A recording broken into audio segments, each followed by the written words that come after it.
Well, growing up, we lived on a farm and had a lot of acreage and property and could really make it as big as we wanted and grow as much as we wanted.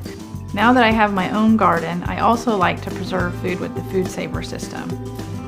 Our garden's about 13 by 13. We've been able to grow a lot of different things, such as purple potatoes, tomatoes, zucchini, asparagus, rhubarb, and more. Gardening's changed our life. I think we eat a lot healthier, and it reduces our grocery bill, of course, because we're able to grow our own food. The Food Saver system has helped us do that by allowing us to have no waste. We eat whatever we can as it comes out of the garden. We give some away to our friends sometimes, and then whatever's left, we're able to preserve by using the Food Saver system to vacuum seal it and use it maybe in the winter or later time.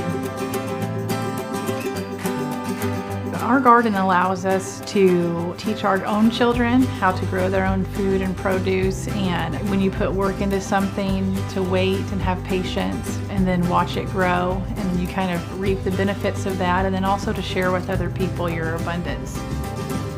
I'm Sabrina Ball, and I put love into my gardening.